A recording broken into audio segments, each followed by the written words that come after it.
This is the Rockin' Comedy Show. Crazy Jay with you. We are here at the Victoria British Pub with the icon of comedy himself, Mr. Gilbert Gottfried. Yeah, that means I'm old. I'm an icon. An icon or a legend. Yes, I could drop dead at any point. Yes. How long have you been doing comedy? Way too long. Oh, I should, not that I should, but I have to always make plugs. My website's gilbertgottfried.com. My Twitter account is at Real Gilbert. And I have a book out, Rubber Balls and Liquor, and a comedy DVD called Dirty Jokes. Get the plugs out. Yes. And I've got Gilbert Gottfried reads 50 Shades of Grey. That's on jest.com. Now you started. That's about it for me. That's it. No, that's it. People, we're I done. got the plugs out of the way. We're done. That's really it. But thank you. It's been a lot of fun. Well, here in Vegas, the Yeah. Icons of Comedy it's a series they do here at the Riviera. You're a part of it. Thursday, which is tonight, all the way to Sunday, 10:30. And so it's one show a night, and they get the best of Gilbert Gottfried, right?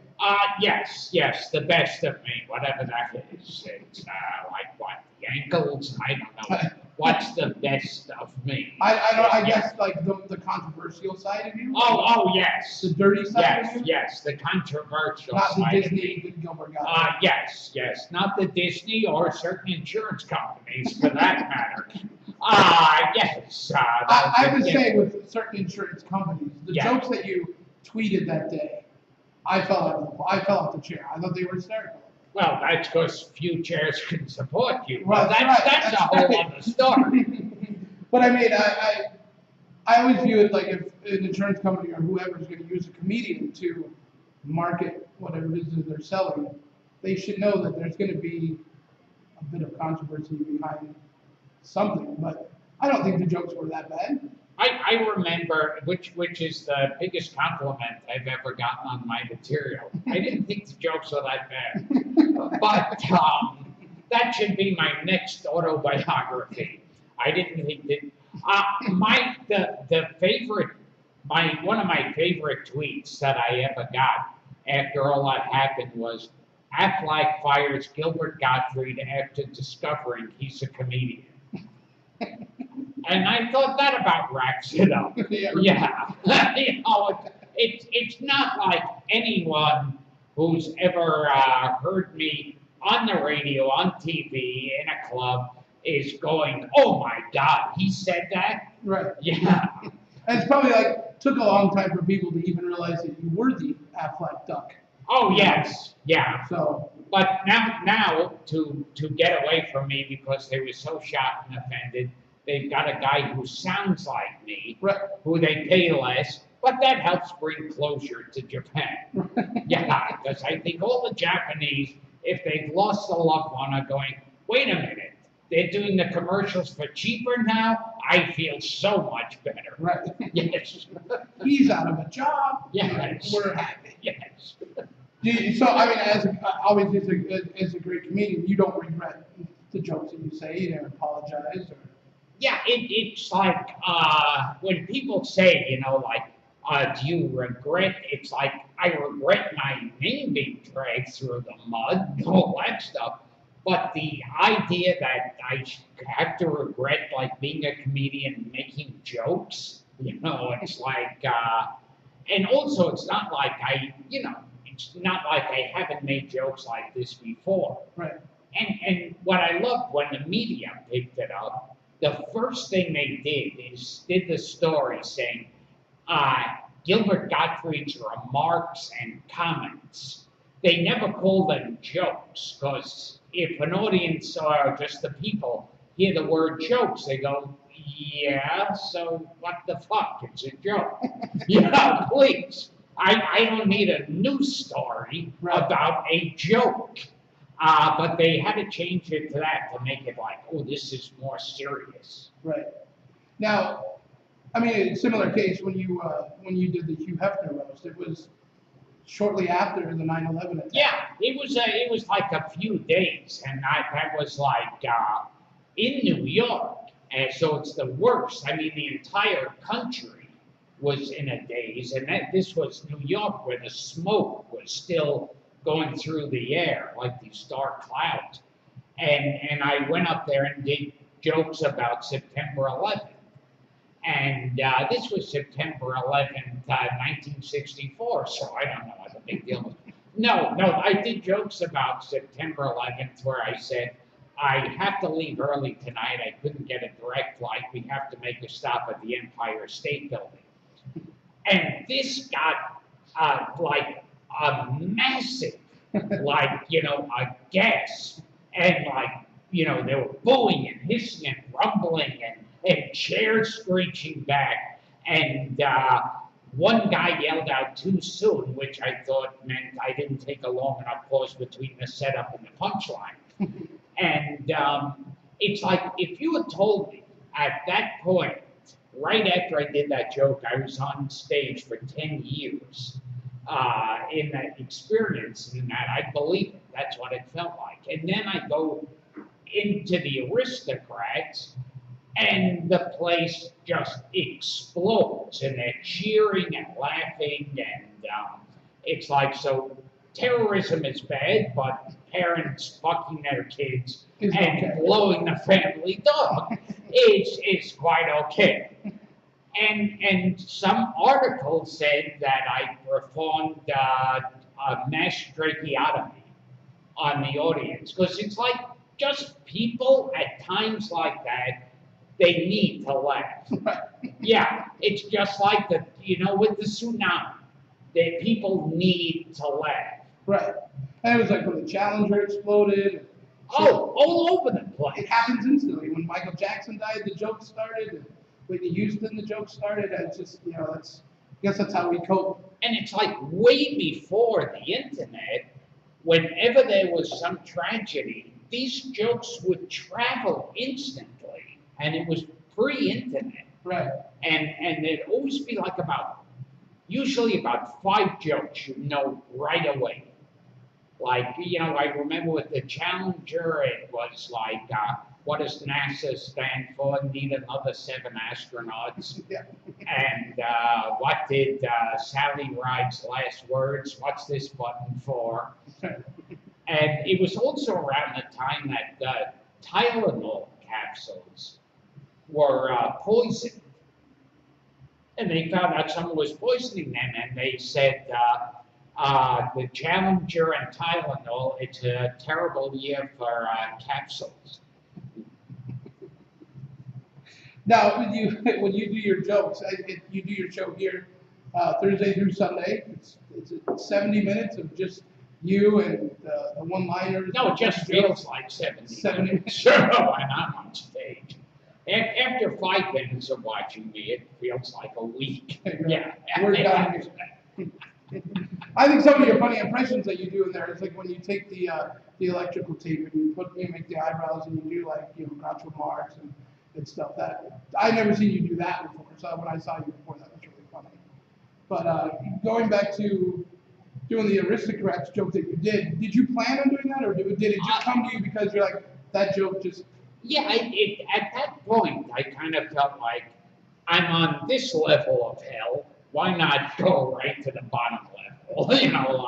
Okay, let's hit see, that's my modern references, that there's still an elevator operator. Yes, ladies' lingerie, yeah. Right. Yeah, that's, and I still have phones like that in my house.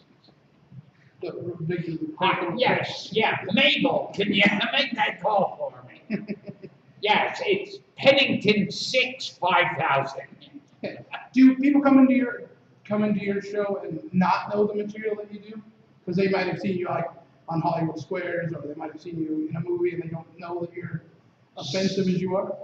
Sometimes they usually do know, and sometimes they don't realize it. It's like, it's funny. There was one story that actually happened when the Aristocrats was playing in theaters. One woman got up in the middle of the movie. So she was watching it for an hour already. She got up in the middle and said, "This isn't the Aristocrats." This looks nothing like the cartoon like I remember. Yeah, Oh, and as a matter of fact, I even put it up on my website or my Twitter account. I don't know which one. Twitter is my real Gilbert website, gilbertgottfried.com. But on the Disney Junior network, they had it listed, the Aristocrats, a series of comedians tell the same joke. And it's like, so somebody at Disney fucked up major. It's like, I'm sure it was the Aristocats, but they printed the Aristocrats. I remember that movie came out on DVD. My mom had rented it. I said, "Oh, I don't think you're gonna like that. Don't watch that." Yeah. And she ended up watching. I think she got into like 20 minutes. I think she got past Carlin telling the first part of it, and she's like, "That's the most offensive." I was like, "You only saw the first 20 minutes." I told you not to watch it, But anybody that hasn't seen that movie, that is phenomenal. Like, and I this is for like the two people watching this who might know this actor. Do you know Andrew McCarthy? Not Andrew, Kevin McCarthy. right. He was in Invasion of the Body Snatchers, and he was so in one part of the Aristocrats. I say in one point, I'm talking about the father fucking the daughter and the daughter blowing the dog, and I said, this is a popular practice at beloved character actor Kevin McCarthy's house. And I just just popped in my head. And one of the guys who worked on the Aristocrats knew Kevin McCarthy. He was about 100 at the time. And he said, Gilbert Gottfried mentions you in the Aristocrat. He talks about a guy, he says that you indulge that beloved character actor Kevin McCarthy, fucks his daughter and the daughter blows the dog and the mother fist fucks the son. And he goes, well, that's offensive. And they say, well, Gilbert goes a little too far with it. And Kevin McCarthy goes, I'm not a character actor, I'm a lead. So, which is another thing. I think another thing that I realized after all this happened is people choose what to be offended by. Yeah. That's what amazes me about people. I think there are certain things they'll allow and certain things they feel better getting offended by. Like your jokes. Oh, yes. That you tweeted about Japan. Yes. There's like, here's this group that didn't like it. Well, we all have to jump on the same bandwagon and not like it as well. And they were secretly laughing. Oh, yeah. I've had that happen when I was going on all those news shows where they would attack me when I was on the news shows and then in a commercial break go, oh, I thought a few of those were funny. And it's like, well, and I loved how people would say to me stuff like, well, how can you make jokes like that? Don't you realize the tragedy and the bloodshed? No? And I go, yeah, I do realize that, and that's where the jokes come from. Right. Yeah. That's what makes them funny. Yeah. I mean, every joke you tell is going to be offensive to somebody. Oh, yeah. What do you think Especially because they're not funny. Right. That's a whole other story. Besides you telling the Aristocrats joke, what do you think is your dirtiest joke that you've done? Oh, God, there's so many of them. What's your favorite? Well, there's one, and this was on my DVD, Gilbert Gottfried Dirty Joke. Which is great, by the way. Yes. And that's, how do you get a fag to fuck a woman? Fill up her cunt with shit. See, so that offends so many groups of people. Nobody in this room, though. Yeah, no one here. But some people. We'll find that offensive. Somebody on YouTube's probably going to be offended by that joke, but it's awesome. So if people want to come out and see you, you're here till Sunday at the Riviera. Yeah, through Sunday, yeah. At 10:30. Yeah. Tickets are $4,000. Yeah. And worth every penny. But no, you're great. It's an honor to have you on the show. And ever since Beverly Hills Cop. That's still one of my favorite Yes, scenes. I played the Jew in that movie. It was a stretch for me, but With you being let go from Affleck, does that affect things like your voiceover work with Disney, or do they don't care? Or? at this point, I don't know how much more. Every now and then I'll get called in to do some weird thing, like every couple of years, where it's like, well, we're releasing Aladdin, and I don't know if it's on a computer or a website or something, and you got to change some of the words. One time I had that experience with filming the Aladdin TV series, where there was one point where the parrot is running and a tiger's chasing him, and the parrot yells, he's going to eat us like kitty chow.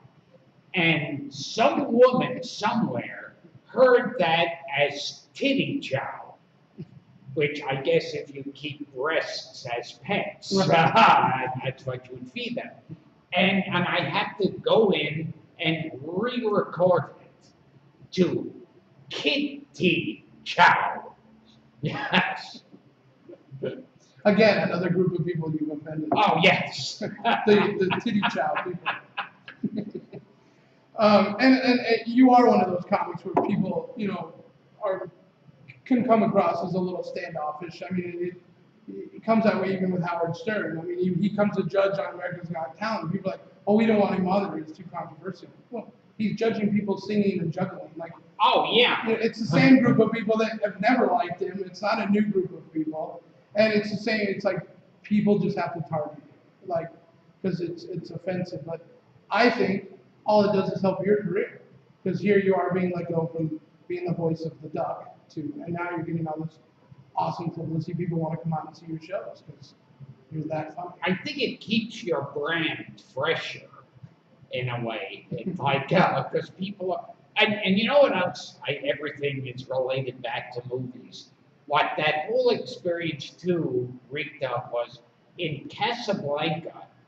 There's a scene where the chief of police closes down Bogart's casino, and it's he frequents the place all the time. Now he closes it down, and Bogart says, "On what grounds?" And he goes, "I'm shocked to find gambling going on." So it's like it becomes useful. So Gilbert Gottfried's been our guest. You can find him on Twitter at RealGilbert, and your website is, of course, GilbertGottfried.com. And on chess.com, I read 50 Shades of Grey, at least parts of it. Parts of it. Or do you make it up, or do you just actually read it? I actually read it, and you see how well written it is. Like when they say stuff in it, like she goes, "And he touched my sex." And you go, how is that correct English? Well, again, he's here tonight through Sunday, 10:30 at the Riviera. Yes. For the Icons of Comedy series. It's a great series to check out if you live here or visiting Vegas. And Gilbert, thank you. Oh, thank you. Awesome. And keep up the good work and keep sending you. Yeah.